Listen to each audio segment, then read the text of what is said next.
Welcome to the Develop Yourself podcast, where we teach you everything you need to land your first job as a software developer by developing yourself, developing your skills, your habits, your network, and more. My name is Aaron Hayslip, and today's episode is quite unique. We're interviewing Brian Dainton, who was actually my first boss as a software engineer. But he's not just my first boss as a software engineer. He's also an extremely successful entrepreneur. He exited a few years ago and is now coaching other engineering managers and engineering leaders. So the reason why I wanted to have him on the podcast is so that you could hear a story of some options, right? He started off just like myself as a lowly software engineer, and through hacking on Tuesday nights, at a Tuesday night hack night, he built a company that was worth millions. And so I hope you enjoy this episode of learning about Brian's perspective going from software engineer to entrepreneur / engineering manager.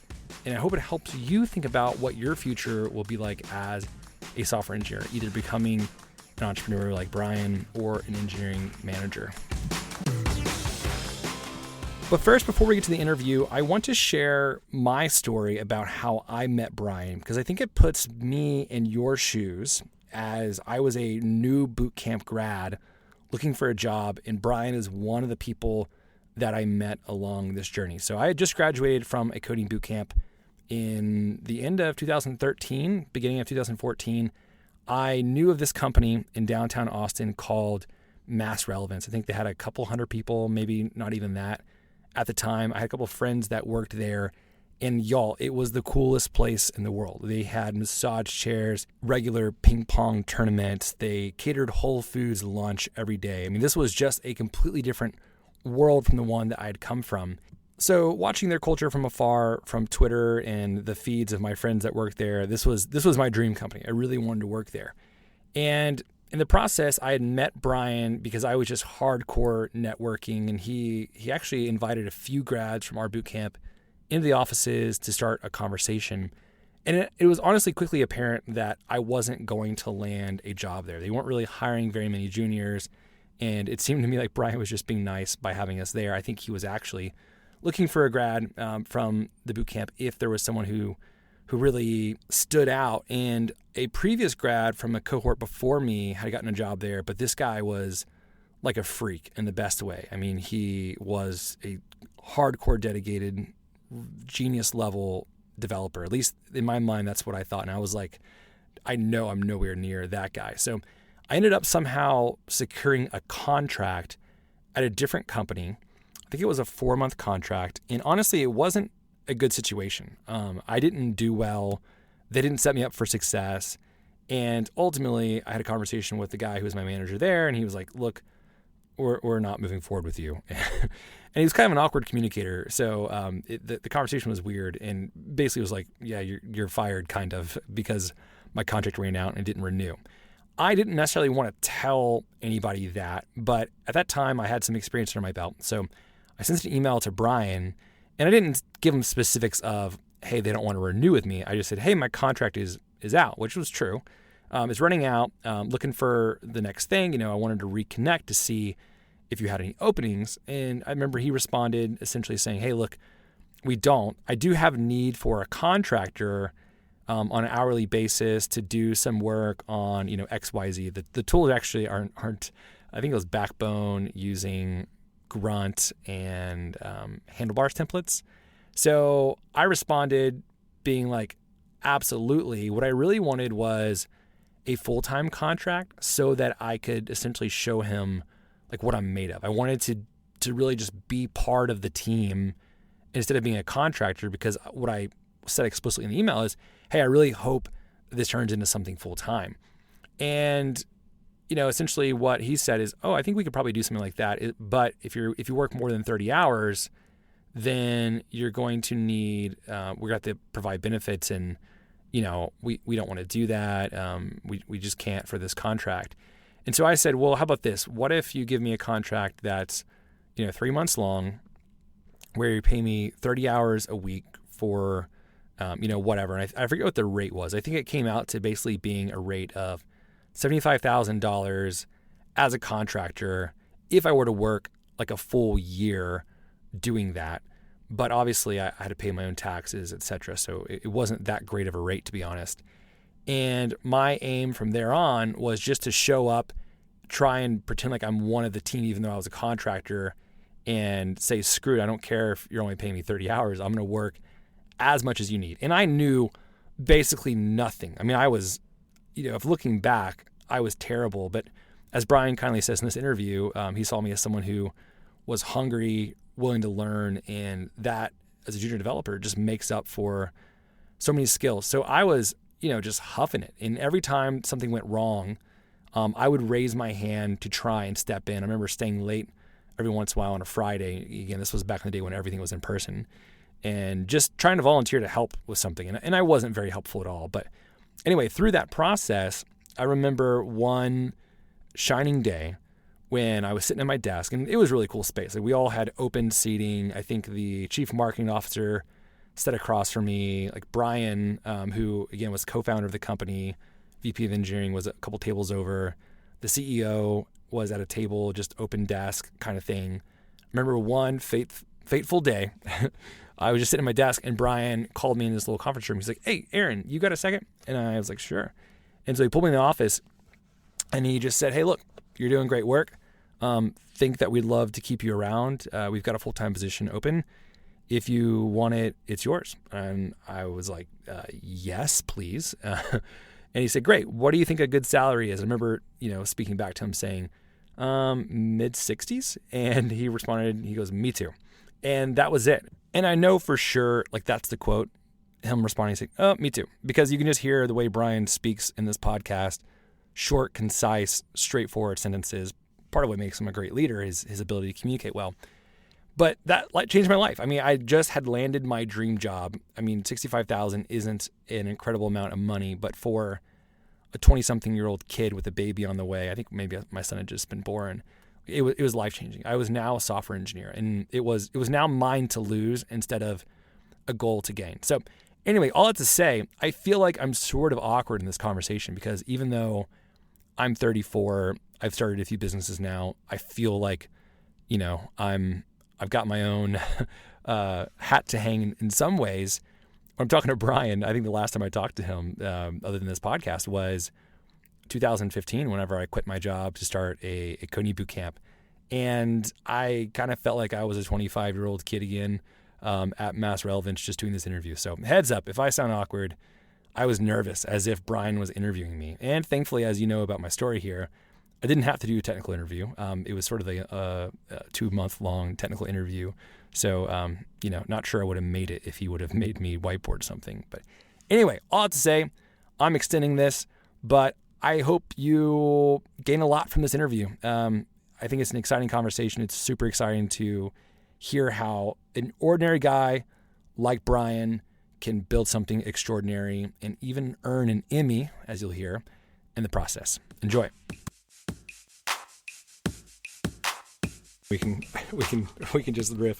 Perfect. Yeah, for sure. Well, Brian, man, thanks so much for being on. I did, if you're okay with starting a little bit about your background, we were talking, which I should have recorded that too, but you were my first. Again, I don't remember how the levels stacked up back in the day at Mass Relevance. My first job after a coding boot camp, you were the man who extended me the offer, and were gracious enough. That period of my life where, looking back, I'm like, I knew nothing before I decided to exit to start coding boot camp. So it's full circle to have you here. But man, I would love to hear a little bit about your journey of being a software engineer, becoming one, all the way through. You can give me like the shortcut to starting your own company, exiting, and I don't know. You're always on the beach now. Like, that's what it seems like. Right. I do spend a fair amount of time on the beach these days. But the story you're asking for is a fairly long one. I'm almost 50 now, and I've been coding since. Thank you, appreciate that. It's probably the beauty filter. There you go. No. So a little bit. I'll mix a little bit of personal and professional if that's cool. Yeah. So Brian Dainton grew up in the Chicago area, and went to college at the University of Illinois, Urbana-Champaign. And I actually didn't start in computer science. I did end up getting a computer science degree there, but actually, just a little tidbit, started in doing material science, ceramic engineering. And Nice. I was taking computer science classes as electives and loving them and acing them. And when I hit my junior year, had my first like 300 level physics course, and after getting straight A's my whole life, failed it. And I'm like, maybe ceramic engineering is not for me. And my advisor's like, well, why don't you pursue computer science? It looks like you're doing it. I'm like, is there a future in computer science? Like, can I actually, can I make money? Can I make money doing that? And it's like, I think so. How times have changed. Indeed. So jumped into that at school. Actually got one of my first coding jobs was at NCSA, which is National Center for Supercomputing Applications. It was pretty well renowned for creating the first graphical browser called Mosaic. I actually started off doing technical support for that, and pretty quickly moved into a coding related job, and graduated with a computer science degree there from Illinois, and got recruited to come down to Austin in the late 90s, 1998, to work for a company called Trilogy. And for those who are not super familiar with the Austin tech startup ecosystem, Trilogy in the day was this upstart against Microsoft. It was like, they weren't building the same kind of software, but like if you were a computer science grad, you either went and joined the behemoth that was Microsoft, or you considered this, 50-person startup in Austin. And I did that. And one of the best decisions of my life, for sure. I'd say now that Trilogy is kind of like the PayPal mafia of the Austin world. People from there still maintain great connections and have gone on to found and run, some of the most influential companies in the world. That's crazy. It was incredible. It was and has been incredible. So that got me to Austin. Started at Trilogy, and really over the course of about a decade, that was 1998. I'll say over the course of about a decade, I was either starting companies, being engineer number one on companies that I did not co-found, leading teams, starting to lead teams. I was never far from the code. As much as I was responsible for management in a number of companies, I was always close to the code, and I do think that's important as a technology leader to stay close to the technology. Just gives you more credibility with the team, and because they know that you've walked a mile in their shoes. When you say close to the code, like were you on a weekly basis pushing something up or doing reviews? What did that look like? So definitely reviews. Definitely depends again on the stage of the company. But what I would say is, there's kind of, it's almost a religious argument about whether or not an engineering manager should code. And my thinking there is actually quite simple. It's like, if you have handled your breadth of responsibilities with respect to managing the team and making sure the processes you run are seamless, if you have extra bandwidth and you can meaningfully contribute, then hop in and do it. It's extra horsepower. Yeah. I will say that as companies get larger and the set of efforts that a team is responsible for grows, very commonly it's smart to keep your efforts outside of the critical path. I found myself, and I'm jumping forward a little bit, right? But, even as I had a team of 300, I was still contributing code, but generally it wasn't code in the code base, like in our product suite. It was code around the product and code around the team. One of the things that I remember identifying that we were having a dramatic reduction in effectiveness as a team because our dev environments were super flaky. And so I'm like, I can solve that, and so I coded something to just make sure that whatever was wrong environment-wise was fixed up. And it could take a box from, brand new factory installed to running our dev environment in 3 minutes. And so just that enabled me to kind of fuel the fire that I had. I was still building something, still staying close to the code, still contributing. At the same time, it wasn't something that if I slept on it was going to prevent us from shipping a release, and got us effective. No, super interesting. And I want to get back to your narrative, but quick question on that. Do you feel like from your perspective, like, do you need to do that to retain clout, to keep your chops up? I mean, what's the motivation for, let's say you're an engineering manager who doesn't want to code anymore. Like, what's the motivation for contributing to projects like that? I do think that, so like I was saying, it's good to, I think it's important for the team to know that they've walked a mile in your shoes. Like, yeah, there is a little bit more respect that comes with somebody who can appreciate the technical challenges that the people on the team are encountering every day. Just knowing that I can understand what everybody is dealing with, I think is important. I wouldn't call that clout. I think it's just, I want to be sure that we're speaking the same language and that I have an appreciation for the hard work that everybody's doing. And so staying close to what they're doing, not supervising, but actually getting in there, I think is helpful in that respect.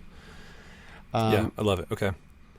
Also, I think that exploring, like I love, and it's probably not the right time to jump into that specifically, but I am big on hack nights and hack weeks and exploring new technologies, which of course can have a strong impact on what we do from a product perspective. I do think it's important to pick technologies, especially as your business scales, that you can recruit people for, the people are excited about. Also, there are times when new technologies come into being that may have the opportunity to do something for us from a product perspective. Yeah. Like, oh man, maybe we can fold this in, use this technology. And I think it's important as a person leading the group to be aware of that, to have the chops to play with it, to explore it, and see whether or not there's applicability for our product. Yeah, I'm excited to hear in your story if the Tuesday night hack night comes into play with the birth of your companies, because I want to drill in on that. It does. It does. Yeah, I'll get back to the narrative. So came down to Austin, spent about 10 years in different dev jobs and dev management companies. Co-founded one company that was like a .com boom and bust era failure, raised a ton of money on, a slide deck and no credibility. It was super frothy back then, but that ultimately failed, learned a bunch of lessons. Really, and this is where it get into you and I meeting, in 2009, Twitter had been out for 2 years. I think they launched in 2006, 2007. Been out for a couple of years, and some of my colleagues had been playing around with access to the API. It was much easier at the time to get access to the fire hose or a limited version of it. And as we were playing with that, we had a friend who was selected, one of a very tiny handful of people, to go to President Obama's victory celebration in Grant Park in Chicago. And to chronicle his journey, he built a one-page website that was just tweets from him and his traveling companion in this beautifully designed site. That was it. Wow.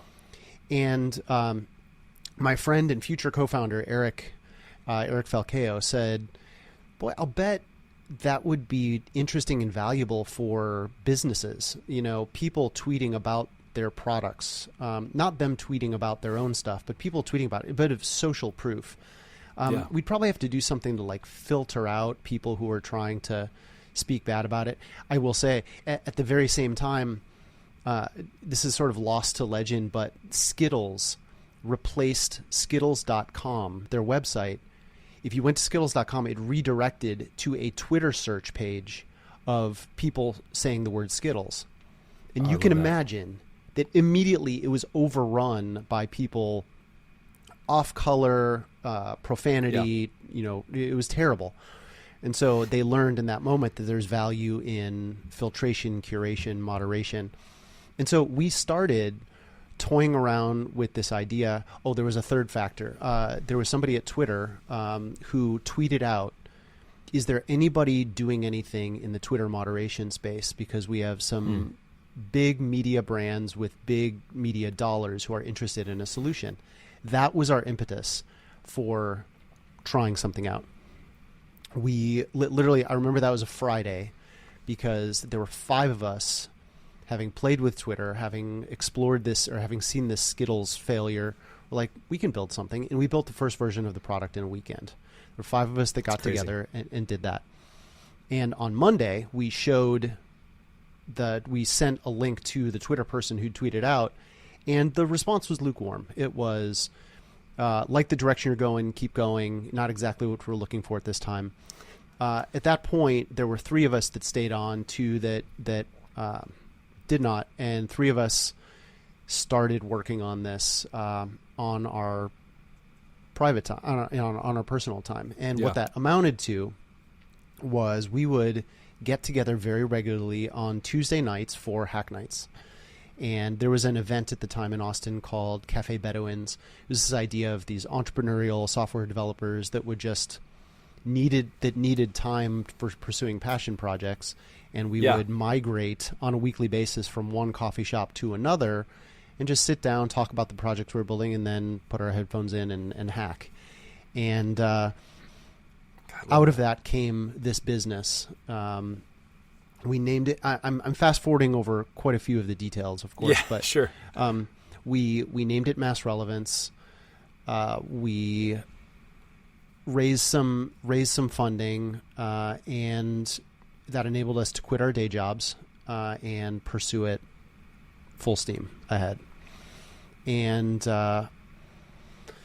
let's see, I'll say, we connected with Twitter. There are lots of great stories in here, Aaron, but I'll just say that we ultimately connected with people at Twitter. We showed the value of what we built. It took multiple iterations of the product to get to something that was truly valuable.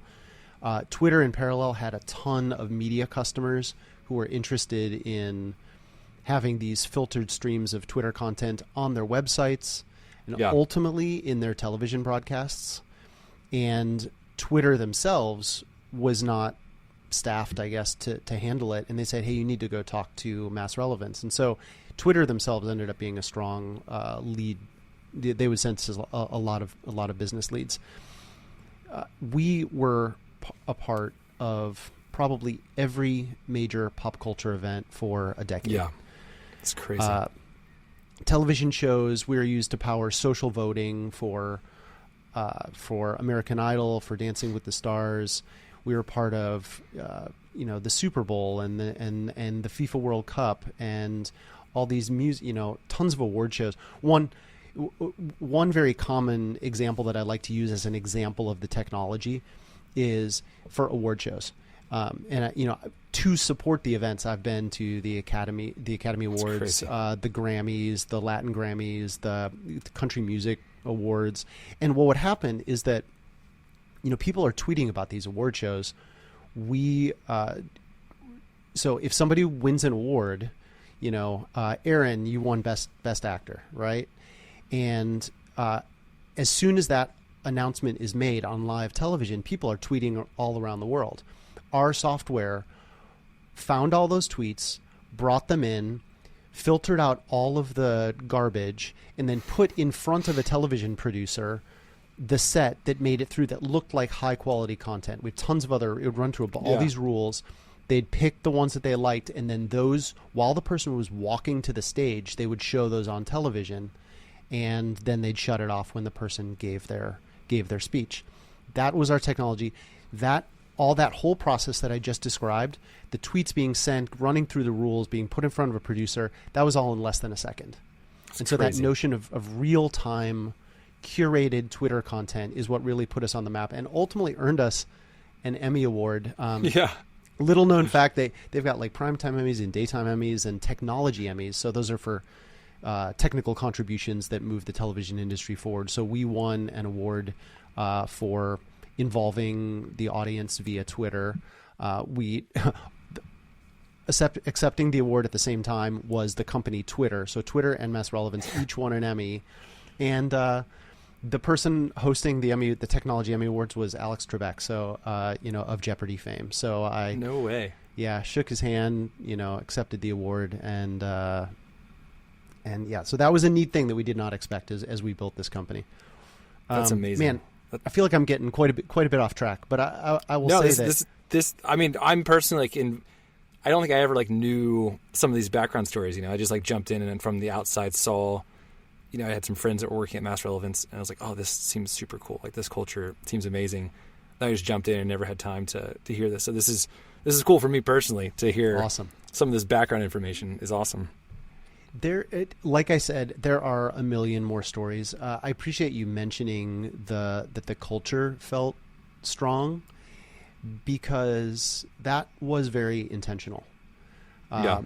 We sought to build, and this as I'm starting to say this, I'm realizing that this has parallels with this notion of management and leadership, engineering management and leadership. Yeah. Too often people think that there is a set way to do things. It's like, oh, we're a larger organization now, so we need to run review processes, and we need to be really, we need to be documenting everything. And so in my experience, leading is just showing the way. It's like, how do you want this to be? How do you think this should be? And then you do it. You follow through and you do it. And so when I talk about creating an intentional culture, it's like, well, how do we create a company where people love to work, they want to join if they're not already a part of it, and they don't want to leave? What does that look like? How does that feel? And I feel like we did have some magic sauce there. It certainly helped that the products we were building were powering these pop culture events. It just looked cool. It felt cool. You could point to it on television and say, I built that, which is a neat feeling. Absolutely. No, and I think from my perspective, stepping in, I think the part where I came into the journey was, a few years in, right before you guys merged with Spreadfast. So probably y'all's first. I don't know what you consider that. Some probably mild form of an exit. I'm not sure how that all worked out. But I want to back up real quick and ask. You bet. I think in the beginning, whenever we weren't recording yet, I said there's kind of two things I want to dig into, because I think a lot of folks, which is entrepreneurship and then the engineering manager perspective. And we're thinking about our audience of folks who are learning to code and thinking about stepping into that at some point, probably, right? I think everyone has. Most people don't necessarily have the ambition of, I'm just going to go sit at a desk as an engineer for the next 30 years. Maybe, I think that I definitely have friends who are incredible engineers who continually get amazed by solving larger and larger problems. But I think for the other section of folks, and this is probably largely boot camp types, because they're probably more like me. I wouldn't say that I navigate towards being an engineer. I'm not engineering minded necessarily. So I think even my abilities contributes to software itself were unique in the sense of I felt more gravitation toward how the user felt than I did, solving a complex engineering problem. So all that to say, I did want to ask though about that season of your life where you were, it sounds like from the get-go, long before Mass Relevance, you were already thinking about startups and startup ecosystems. So a couple of questions. One, when did entrepreneurship come on your radar? Now it's mainstream, right? Everyone's thinking about they could start a company. I'm sure back then it wasn't, right? It was probably more for a select few. So I'm wondering how that happened to you. And then how did you balance, at some point you had kids. I don't know how old your kids are these days, but I've got a 4, 6, and 8-year-old. And yeah, the idea of a side project, it's crazy, right? I mean, it sounds like that's what the Cafe Bedouin was for you, but yeah, I want to hear those two things. You bet. So the first one was, how did I sort of hit on entrepreneurship? I got pulled into it, quite honestly. Co-founded my first company as one of 5 co-founders in '99. And I had no idea at all what I was doing. I had some respect from my Trilogy colleagues. All 5 of us were from Trilogy. We left to start a company. And but it quickly put its hooks in me. It's like, again, being this naive, person straight out of school. Okay, I'm entering the real world and big business, and you got to be really buttoned up, and getting together with these 5 colleagues in a house, in a couple of bedrooms to work on a company where you don't know what it is exactly that you need to do as a business. Like you have an inkling, you have some motivation, some inspiration, an inkling of an idea, and you have passion. And so it's like, okay, what's our next best move? That's what got me. I've long been, since childhood, a gamer. Not like a game. Like I've loved playing video games and competing in sports and all that. Yeah. And to me, being an entrepreneur feels like a game. It's a tough game. You get beat up all the freaking time. But the idea of, boy, there are a million things that we could do, but we can only choose to do one. What is the best move that I can make right now? Man, as I talk about it now, I've been doing it now for over 20 years, and it still gets me excited. This idea of playing this game. Can I create something that has an impact? Yeah. And I love that. I know that not everybody is fueled by those feelings. Can I create something that will help somebody, that will fix a problem, that will solve a problem, that will have an impact? I know that because, to sort of segue to your second thing, I have 2 kids, and they see me and my wife separately pursuing entrepreneurial ventures. And while I see some occasional sparks, it's clear that they're not driven, motivated by the same thing. So I've got 2 boys, 17 and 14. My older one just got accepted. He's decided where he's gonna go to college. So we're all excited about that. Love it.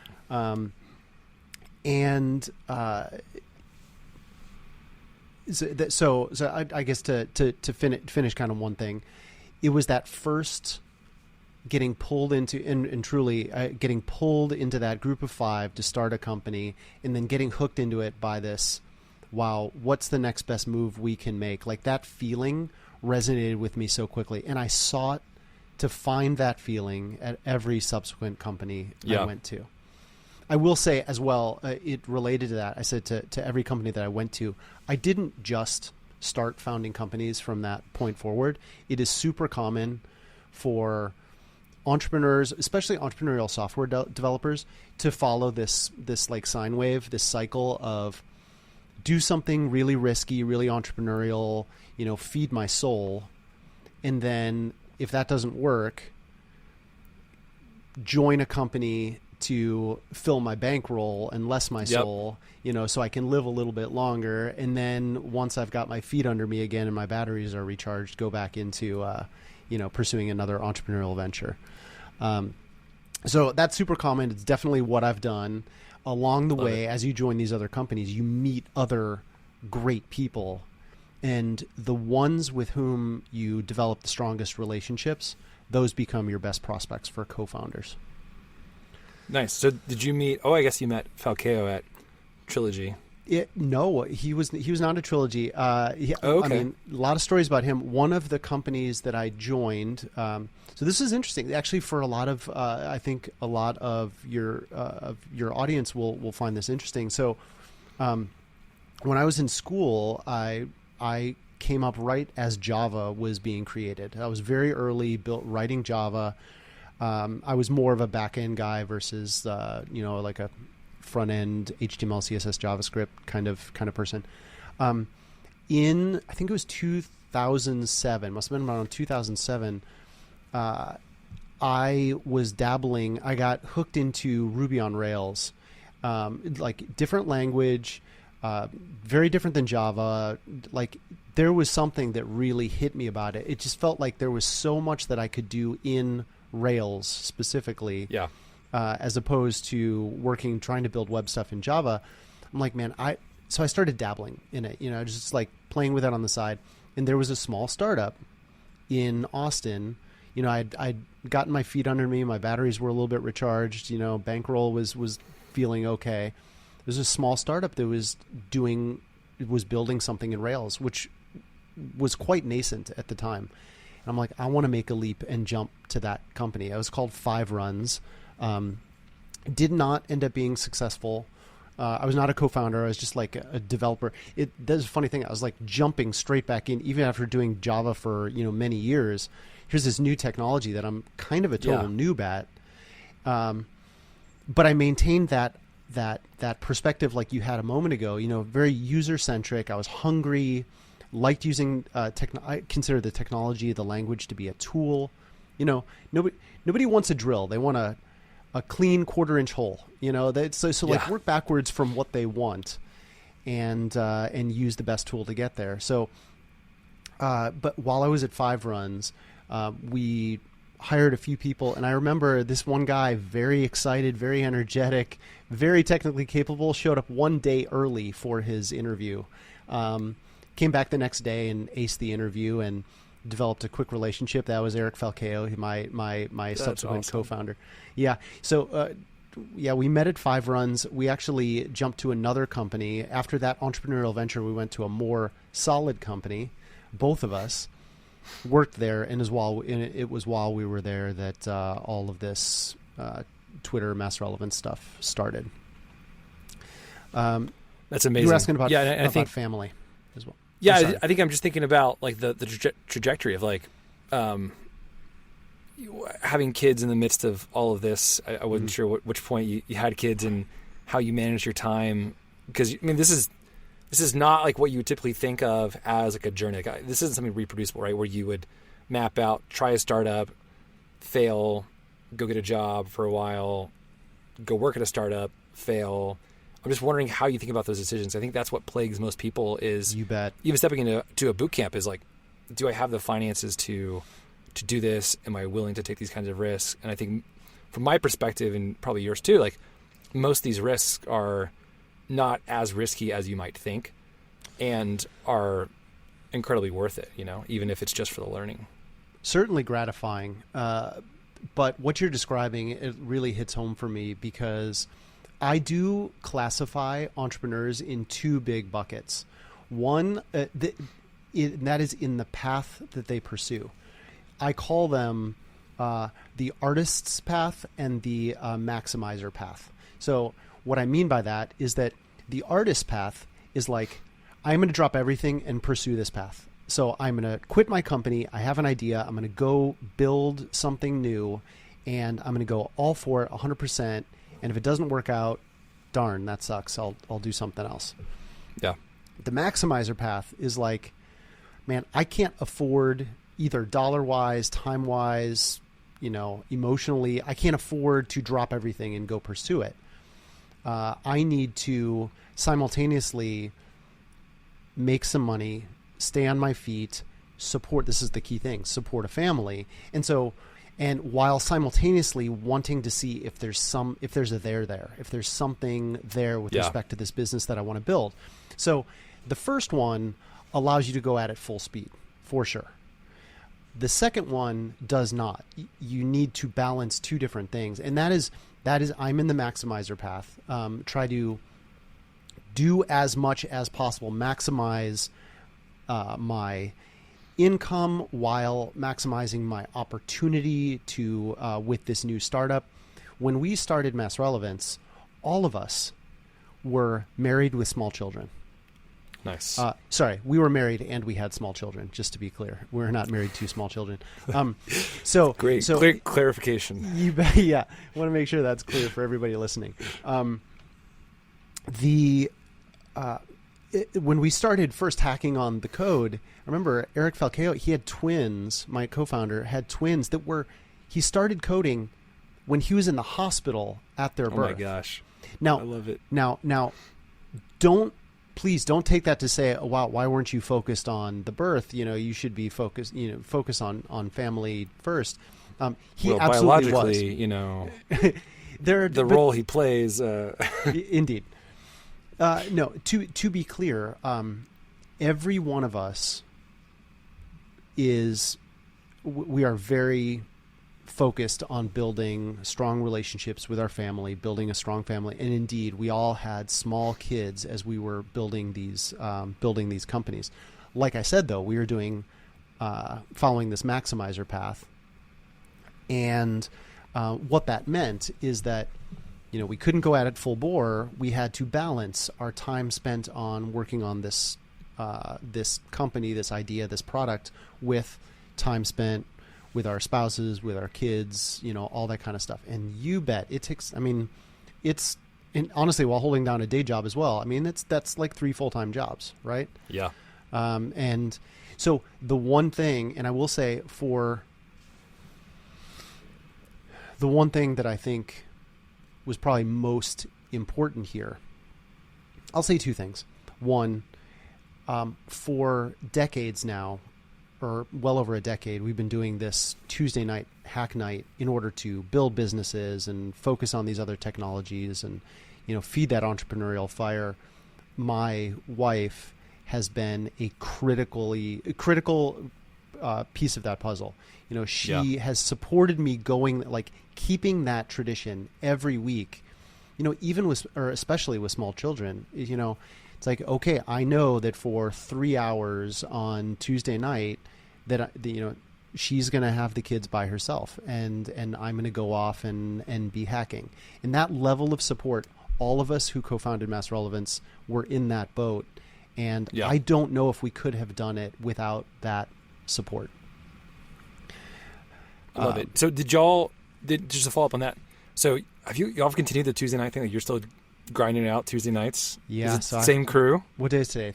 Today's Thursday. Yeah. 2 nights ago. So the crew has evolved. I'll say, so the Tuesday night hack night, yes, it was instrumental it's no longer Cafe Bedouins. That nomenclature has sort of fallen by the wayside.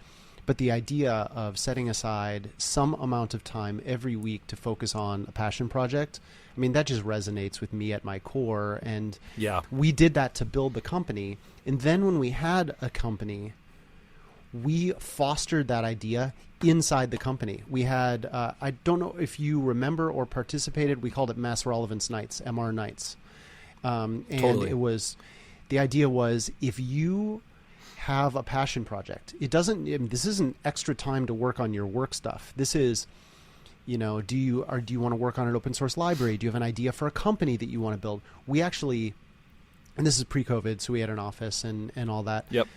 But we would order food and people would gather to focus on these extra efforts, on these quote outside efforts.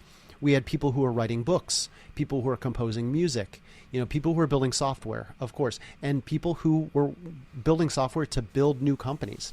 And so we did that. And there was a point, I should probably very briefly say, so we built Mass Relevance. We merged with Spreadfast in 2014. Yep. That was another social media related company in Austin. And then we ultimately sold to private equity in 2018.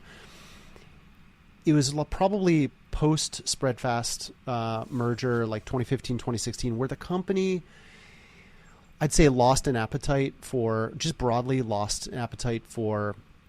getting together regularly for these hack nights. So it did fade away as we hit a particular size. The size, we're probably north of 500 employees at that point. When after we were acquired, I ended up staying on for another year and then left at the end of 2019. We started Hack Nights back up again. And so what is it? It's March of 2023. I've been doing that for like 3.5 years now after that. And I've built a lot of personal passion projects and so I keep it going. That's a really long answer to your question. No, I love it because, I remember those Tuesday nights at the office on 8th and Brazos, and that was the same thing. I remember at least the legend that you guys started in Mass Relevance Tuesday nights where you basically, asked your wives permission in some ways to, hey, can I just stay late and be here? And that's what I did. We had a newborn son, and I was like, I'm Tuesday night, I'm blocking it off. I didn't do it every Tuesday night, but I would be up there and eating cilantro, and I think that's honestly where I started thinking through this idea, like starting a boot camp. Love it. And and then I ended up leaving. That was my last W-2 job. Was spread fast mass relevance. But yeah, I mean, I think that's such a legacy to be able to keep that going, not break the chain, and then.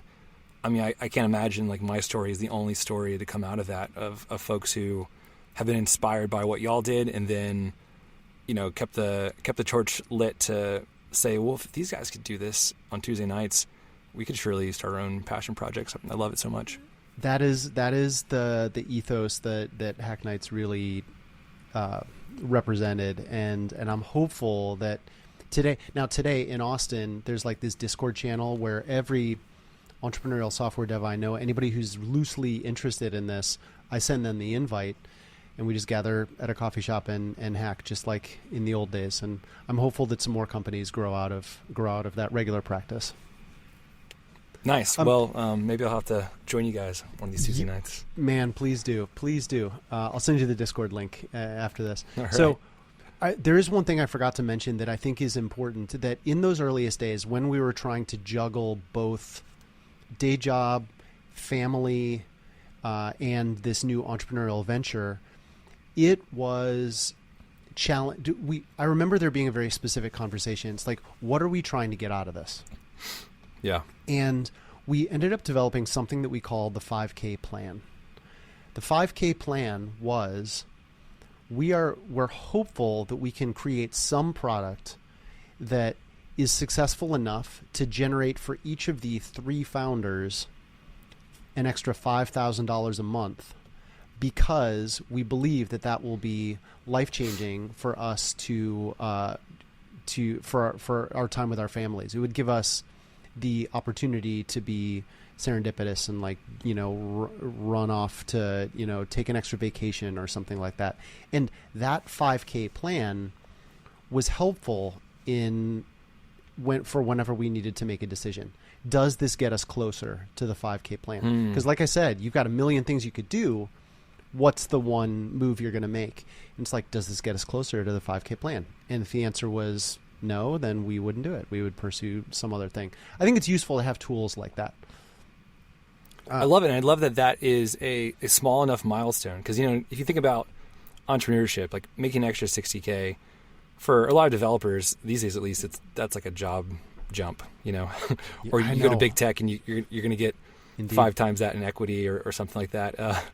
But I love that that's a small enough milestone to where you can beat a drum toward it, and Indeed. actually probably see a dent. And I'm sure that was something, obviously, whenever you're raising capital and it's your full-time gig, that gets changed pretty quickly. Yeah, it was ultimately when we decided that there was a bigger opportunity. There's a bigger story here that I won't go into, but there was a point where it's like we had an opportunity to actually get some real funding and make this our full-time job, so that we wouldn't have to balance both a day job and this entrepreneurial venture. And we leapt at that. Once we were able to bring in some funding, we at that point abandoned the 5K plan in favor of growing a business. And nice. And love it. I think to bring it full circle to you, Aaron, I didn't. So Eric and I were 2 of the co-founders. We were both highly technical. What we decided to do role-wise was for him to take the CTO role and me to take the VP engineering role. And the way I think about those is CTO as tech first, people second, and VP engineering, people first, tech second. It Nice. naturally mapped very well to our personalities. And as me, VP engineering, people first, tech second, much of my time in the early days was, yes, building product, but attracting, retaining, and growing a team. And in the earliest days, a lot of the team we sought to bring on was more senior talent. As we grew, we knew that we would have to bring in, just to make this business sustainable, and for a variety of reasons, we would like to put less experienced talent on the teams with the senior talent to have them grow under the sort of tutelage of somebody who's been and done a lot. And that's when I ran into you. You know, I had the opportunity to interview a number of people from local boot camps. And for you, you may not have had like tremendous experience coding, but you had the hunger, you had the drive, you had that, you know, user-centric thinking, like we need to solve a problem. And that's what I was going for. And so brought you on board. And not only did you have that, but then, you know, you very quickly soaked everything up and were contributing meaningfully to the product for a long time. Well, thanks, man. I appreciate that. And it is so funny, honestly, because I don't think I've talked to you since I've left. But I'm like, now I'm 25 again, and I'm like, all right, this guy's my boss. Because you really were. You were my last boss before, you know, like because I think I was honestly probably, and I do maybe I shouldn't feel bad about it, but I was only there maybe like a year or so before I was like, oh, cool, I'm a software engineer. Now I'm going to go start a company, which, you know, in hindsight, it worked out, but would probably do it differently. Would advise others to do it differently. And that's always honestly a story that few people who listen to the podcast realize is, you know, I wasn't actually a real software engineer for very long. And you know, if your trajectory is entrepreneurship, you don't necessarily need to be, depending on what it is you're going to work on. Man, I feel like in some ways I've hijacked the conversation because I'm super interested in the entrepreneurship story, but I did want to get into like what you're doing these days and what does life look like post 2019. You know, I see you posting a bunch of stuff about encouraging and engineering managers and helping them learn and grow. Like what's your plan now? What have you been up to? You bet. Yeah. So I left in 2019 and it was early 2021. I was hacking on some of my own personal passion projects for a while. You mentioned the beach. So with our sale to private equity, yes, I, you know, as a founder of the company, I was, I don't know how to say it. You know, it's like, how do I say I made a lot of money? Yeah, it has been, that acquisition was life-changing for my family, for sure. It's awesome. And we got a little place down in Mexico. And so we travel down there as much as we can to spend some time on the beach, fostering our Spanish skills. You know, love it. And while down there, you know, the most key thing that we've got at the place at our place in Mexico is a 300 or 400 megabit down connection, so that I can actually stay connected and hack. That's you know, awesome. while I'm close to the surf.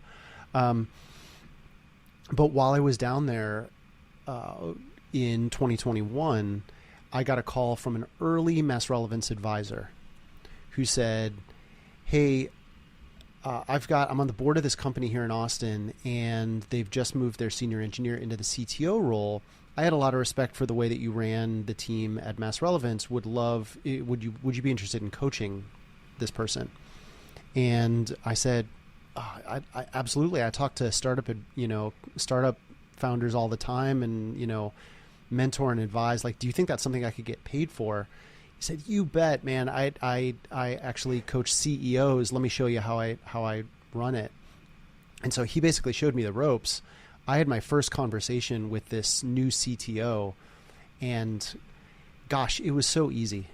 I don't mean like, oh, it's so easy because I know so much. It was easy Right. breezy, you know, easy to have the conversation, just like this conversation with you. It's so much of coaching is pattern matching. It's like, what have I seen? What stories do I have that might have an impact for whatever situation this person is going through right now?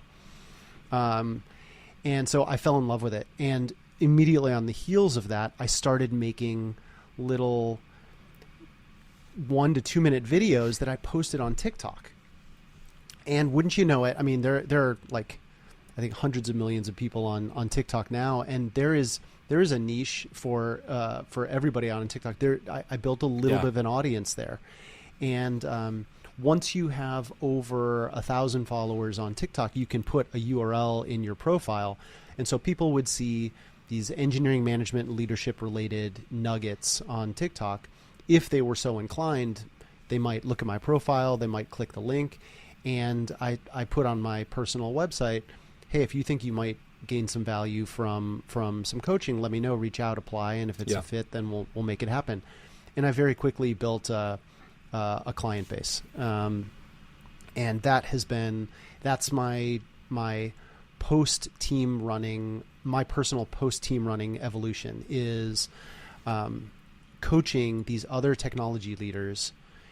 I hope to foster a generation of capable and compassionate engineering leaders. That is what I hope to do. That is my top personal goal. And I think that so far I've been able to make a bit of a dent there. I am posting still a bit to TikTok. I'm trying to build out a bit of a YouTube channel with a little bit longer form content. Yeah. And I know that with the folks that I have coached, that I've been able to have an impact. They share that with me. I see it when we meet. And through posting these videos on social media, I'm hopeful that I can have a bit more of a broader impact too. Man, I love that so much. And as a firsthand benefactor of this coaching, I will say that you definitely want Brian Dainton to be the coach of your engineering leaders. I think I loved how I do remember back then, even I know the company wasn't huge, but it had gotten pretty big, that I was kind of blown away that as a junior developer, I got to have one-on-ones with this VP of engineering, to be able to talk to the co-founder of the company. I don't remember how often it was, but on a regular basis was, and those are great conversations where I think you mostly just asked, how are you doing? And I would just spew, and then you would kind of point me in the right direction, and that was it. And I just felt recharged to go back out and win. So I love that you're able to have that kind of impact. Man, that kind of sounds like my coaching these days. It's like, seriously. Yeah, I'm sure. I think, I've made some videos about this, but like what you're describing is what I would hope to foster in other engineering leaders as well, is just operating like an approachable peer. And only when you need to step up, when a decision needs to be made, like then step forward and make the call. But this notion of operating as an approachable peer is something that so many people don't envision from management. Yeah. They don't envision from executives. Going back to what I was saying, like we wanted to build a company where people wanted to work and they didn't want to leave. I think that's an important piece. These people leading the company, high authority, they'll sit down and meet with me and ask how I'm doing. Like, as long as you're doing it genuinely, you want to hear from this person, you want to help them, then I think that rings true, and it makes for, I think, a really special place.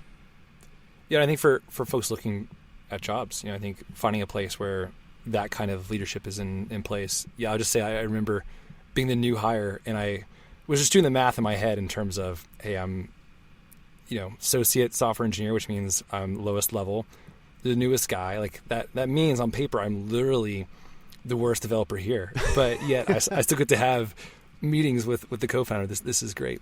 Man, the last couple of minutes here, I did want to ask a few parting pieces of advice from you. So let's say that you're a junior developer and you've either just graduated from a boot camp, started your first job, or you're a couple of years in. And like a lot of the people who we talk to, you're thinking about career trajectory, right? And I think these are two amazing paths that more people should consider, which is entrepreneurship, which can turn into engineering management. Or it's possible to be an engineering manager without having to start a company. Like what kind of things can they start exploring now, or even maybe things they can work on? What does it look like to prepare yourself for that? And is there a moment whenever you're ready to, obviously the engineering manager has like a more clear path, but is there a moment whenever you feel like you need to be ready before you can leap off into entrepreneurship? Maybe let me start with, so tough question. I do think, as I referenced before about my kids, like you probably need to explore, be introspective about like, does this fuel me? This notion of building something new to solve a problem. It's inherently risky. Am I up for that? Not everybody is, and that's okay. I'd say if you have that internal fire, that desire to build something new, to create something that hasn't existed, then personally, I think the baby step there is hack nights, and even short of hack nights, let's be a little bit more abstract from hack nights. Setting aside time to focus on these little passion endeavors of yours is so important. Yeah. Because as you know, especially as you build a family, life just fills in the gaps. If you don't set time aside to do something, and as I said with my wife, have support for that, then life will naturally fill in the gaps, and you won't do it. You won't do it. So I think one really important step is setting aside time. If you have the fire, set aside some time to pursue it. Regarding management and leadership I'll say management specifically. One of the best ways to get your feet wet there, I think there are two ways. So one is mentoring. If there is somebody less experienced than you, doesn't even need to be at your same company, that you might have the opportunity to mentor, to show the ropes, that requires you to meet with them, connect with them, understand what their challenges are, all of which I think are incredibly important and fundamental skills for a manager and leader to develop. Secondly, one step further, I loved in my team, my engineering team grew from two in the early days to eventually 300. Yeah, this company grew from like 3 to 1,500 people over 10 years. And the engineering team was like 300 around the world. And we had an internship program. We never brought on very many never had very many interns, just a summer internship program. I think at most it was 8 people. But putting budding managers in a position of authority with respect to the internship program gave them the exposure, the opportunity to really test this responsibility for architecting the careers, for helping those who were early on and newer in their careers. And so running the internship program is a great stepping stone to see whether or not you might be interested in pursuing a career in engineering management. That's great, man. And I think, quick plug, Parsity is always looking for mentors. So I think that could be I actually experienced that at one point. I was mentoring. I was in between boot camps and I was mentoring for another boot camp, and I hadn't done that in a while. And I think it's similar experience. It's lower level, but even if you're a junior developer, I think you can start mentoring boot camp students, boot camp grads. Absolutely. Because any steps ahead that you are still steps ahead. And sometimes it's even nicer to have folks who are a little bit closer to you in the experience level, because you don't have that expertise gap.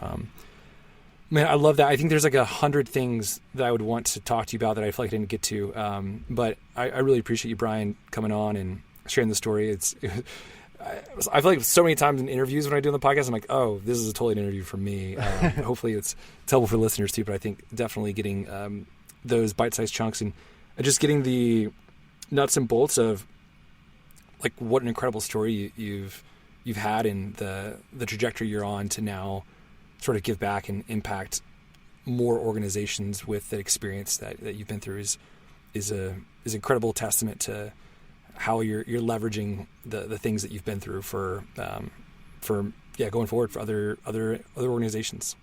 Thank you so much for having me. I'm really excited about the opportunity I think I have to foster this generation of new compassionate leaders. And I'm just really grateful for the opportunity to chat with you and share that message with others as well. Awesome, Brian. All right, we'll plug all of your links in the show notes. But yeah, thanks for joining. Sounds great. Thanks, Aaron.